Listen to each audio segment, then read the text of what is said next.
Okay, go ahead, punch your board, please.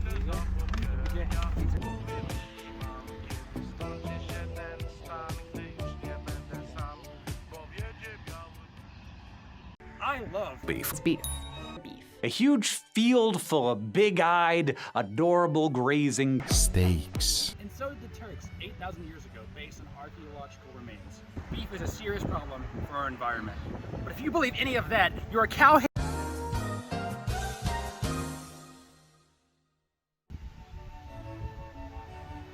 Anyway, I'm here in a field, Springdale, Arkansas, here to talk about the truth of what beef has on the environment. The basic, non-preachy run-through of it goes, cows use their powerful four-part stomachs, which are great at breaking down starches, into sugars. All starches are a string of sugar molecules. Plant matter enters the first part of the cow's stomach chamber, called the rumen. Microbes get to work on fermenting said plant matter and getting it ready for digestion. The thing is, this fermentation process creates hydrogen carbon dioxide, which other microbes neatly package into methane, which is expelled mostly through the cow's mouth. Each cow produces 100 kilograms of methane per year. Since methane is just a carbon molecule surrounded by 4 hydrogen, it can hold more heat energy before it breaks apart, thus causing the atmosphere to warm. And even after it breaks apart, you still have hydrogen and carbon in the atmosphere that still needs to be absorbed into the environment. Methane is like carbon, roided out. Methane's global warming potential over 100 years is 21% greater than carbon dioxide, according to the EPA. Coupled with the fact that they're deforesting the Amazon to build cow pastures, we're all gonna die! Now that information may seem gloomy and quite nihilistic, and I felt like that, and I really did. So I was looking for any sense of hope. I didn't want to swallow this black pill, so I tried to find another argument on why not all cows, #NotAllCows, were such a bad problem. I found this video. It was really biased and sponsored by a dairy company, but a video nonetheless with a different argument. This video had some fair and some not so fair arguments, scientific documents that were outliers in their field, and even a scientist to back up their claim. This flung me down a rabbit hole on who to believe. Do I trust a dairy company, or do I trust the guy who encouraged Common Core? Really?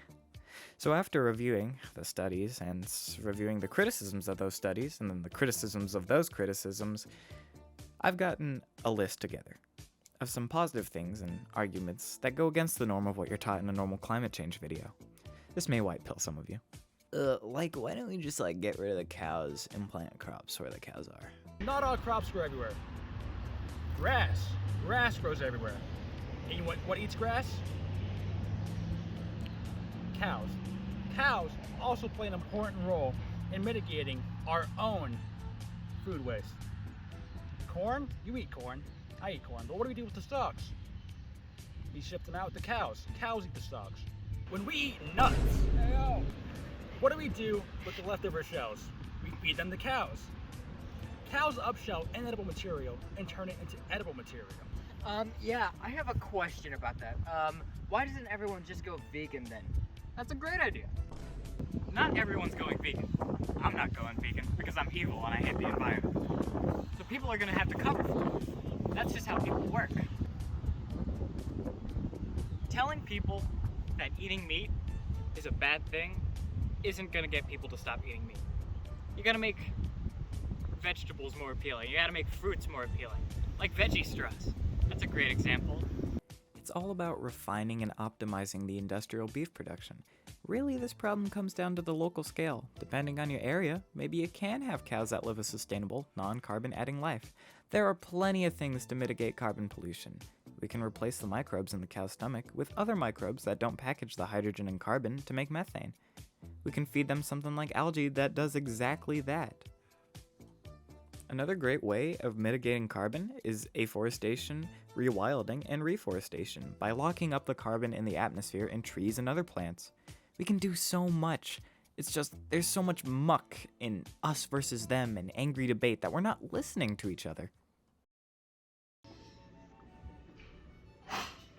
Hello, Mr. Cow. Yes, hi, I'm Mr. Cow, yes. Thank you for letting us interview you. Oh, no, the pleasure's all mine. I appreciate being here, yes. Do you appreciate all the hate you're getting? That's a funny question, yes. Do I appreciate all the hate that I'm getting? Well, the short answer is no, not at all.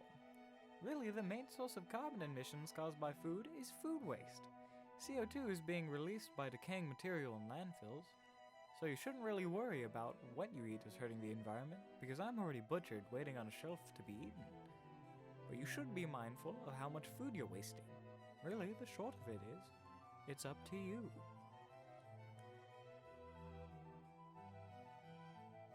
Thanks for watching this video. It was a pain to make. It was really fun though. I loved going out in the field with my friends and messing with some cows. Note, I am not a climate expert and I may have got some things wrong in this video.